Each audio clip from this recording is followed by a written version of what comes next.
What is up, Flick fans, and welcome back to my channel. Like I said in my Jessica Jones Season 3 review, it is the end of an era on Netflix. The final season of the final show of the Marvel Netflix universe premiered this week, so that's it. It's all over. So it has come to that point to where we can finally place those shows on which one did we like the most, which one did we like the least. We can rank them, or we can make a tier list, and that's what we are doing today. So this is my Marvel Netflix tier list, and today we're going to talk about all of the shows, not in as much detail as I think we could, because we could spend like hours at a time on each individual show, but we're just going to place them. I need you guys in the comments down below. Let me know which show is your favorite, which one is your least favorite, and where would you place them on this specific tier list. So let's start with the very first show that is on this template, and I didn't necessarily place the order, but we are starting with, suitingly, Jessica Jones, which just had its third and final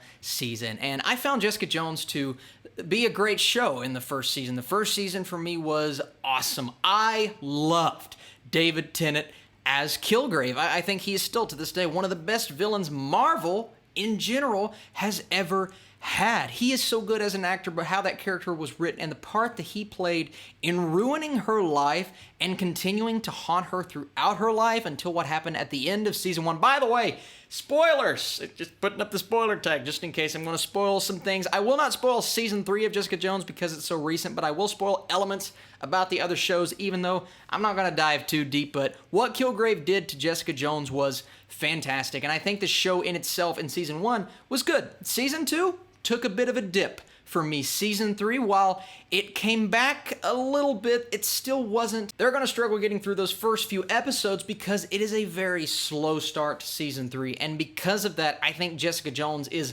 lacking in a sense for some of the series, while the rest of the series is really good. Because of all of those things, at the end of the day, I think Jessica Jones as a whole was a good series. I'm not going to say it's great because the following seasons did not measure up to the first one, but I do think it's good because it did a good job of exploring these characters, building them up, and then paying them off at the end. Our next show is Luke Cage, and Luke Cage only had 2 seasons to provide us, and that's very disappointing because Mike Coulter as Luke Cage was just awesome. I just watched Men in Black 3. Didn't even know he played Will Smith's dad in that movie, but the guy pops up here and there, and he should be a more established actor just because of his talent level, but I think Luke Cage was really his breakout role, and the role where everyone now looks at him and they say, that guy has it, and we now know he has it. He needs to be cast in more things, right? So you have this first season that started out, I think, stronger than any other season on Netflix. The first 7 episodes, and I will contend to this day, of Luke Cage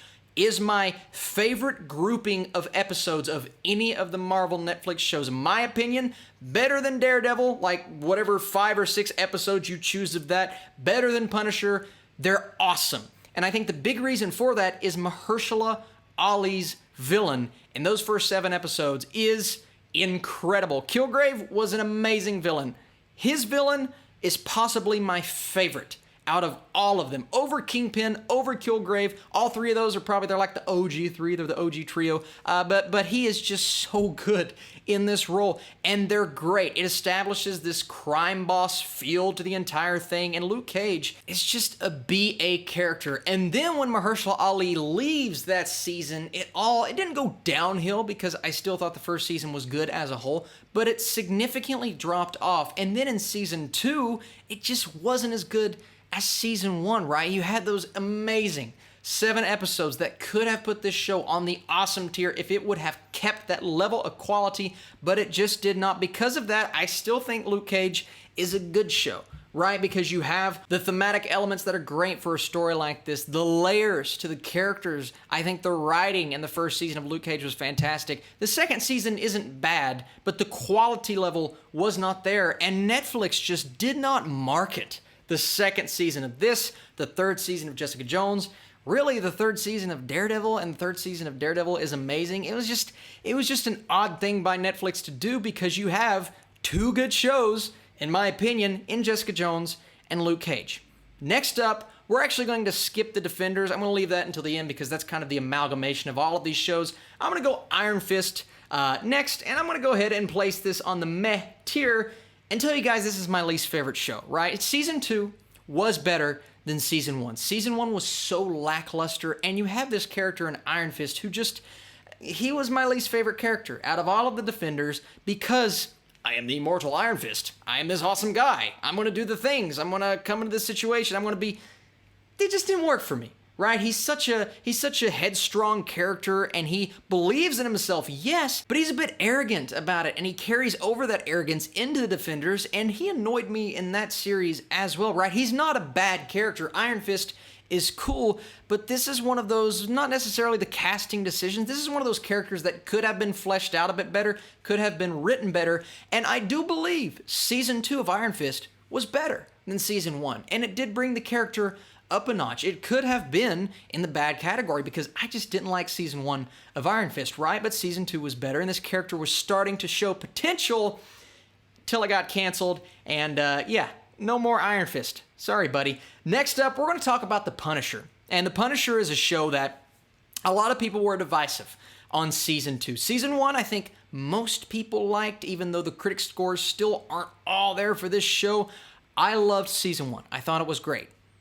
I thoroughly enjoyed Season 2. I don't think it lived up to the quality of Season 1, and I still think Season 1 is a bit better than Season 2, but Season 2 for me worked, and I guess I was not one of the few people, but I was one of the people on the opposite side of the fence, whereas there were people that did not enjoy this show whatsoever, right? I thought it was an interesting turn for this character, and I liked the father-daughter relationship, even though it's not technically a father-daughter thing, but I loved the darkness and the grittiness and just being Punisher. Jon Bernthal as this character is great. He and Charlie Cox, at the end of the day, stood above the rest because their series were really good, yes, but they just embodied these characters. And there will not be another Punisher with the level of grit and toughness as Bernthal. We may find a Punisher that exceeds him in terms of quality, but I don't see it happening, man. Bernthal was just awesome in this role. And because of that, I'm not going to quite go on the awesome tier, even though he's pushing it for me. I'm going to go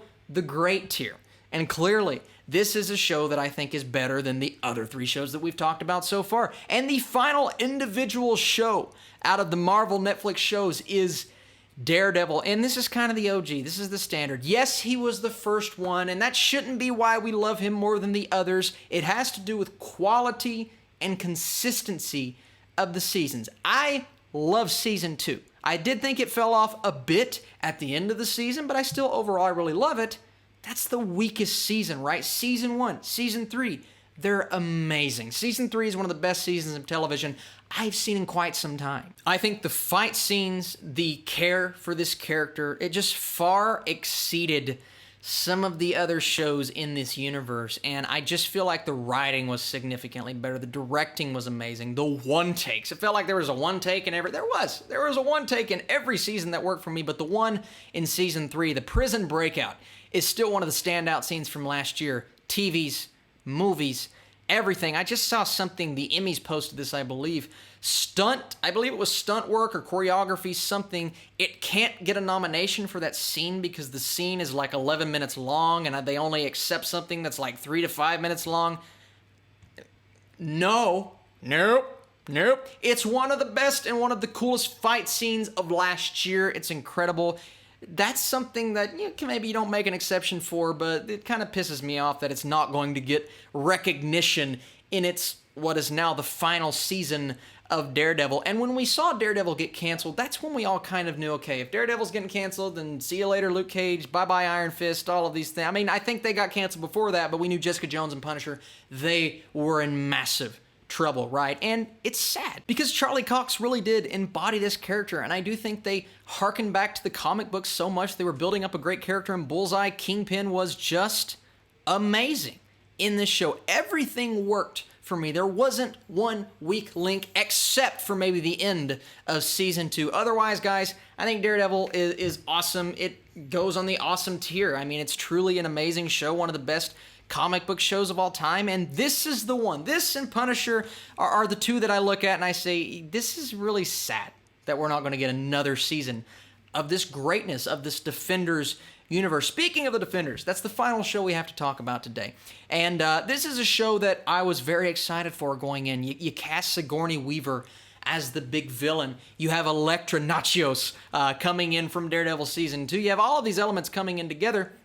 And it started off very strong, and I thought the characters themselves, the dialogue and the banter between them was really good.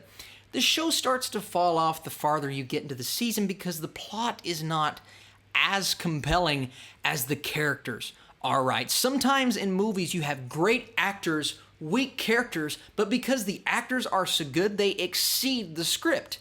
That's a similar situation to what this show is because you have a great concept, a great idea, and great characters and actors, and for some, they manage to exceed where the plot takes them because we're having so much fun seeing these characters come together, what they've been building up to all of this time. Hey, they're on screen together, this is awesome, this is the Defenders, and when they first get together, that first battle, it was great. It was so much fun. I had a blast with it, but then as the show goes on, it's just a lot of conversations that maybe don't mean as much. You have iron fisting and certain things that just don't work about the plot, and it becomes overly convoluted, and then whatever happens to Sigourney Weaver's character happens, and then you're left without this imposing threat, and it didn't fall apart. I don't think this show is bad by any means. I just don't think it hit on the potential that it had, right? I think Defenders had potential to be the best of the best in terms of Marvel Netflix shows, and some people will say it was really good or great, and I don't blame you because it was fun. I just don't think the plot was all there, and because of that, I'm putting Defenders on the okay tier, because I do think it was okay. It was fun at the end of the day. It's very close to that good tier, but I do think Jessica Jones and Luke Cage slightly exceed it in terms of quality, in terms of chunks of episodes, because Jessica Jones had season 1, Luke Cage had that first 7 episodes. Defenders, while it was 8 episodes, and I like that because it didn't go on too long, they just didn't execute, and that's why they didn't get picked up for a season 2, even though we probably would have never seen a season 2 anyway. All right, guys, that is the end of this tier list video. Let me know your thoughts. Listen, I can talk all day about these shows and give you guys my opinion. Nothing I say here is fact. This is all opinion. It's all how I feel about these shows, but I want to see how you guys feel. Which show is your favorite? Which show is your least favorite? Where would you place them on these tiers? These are so much fun to do. Thank you guys so much for tuning in.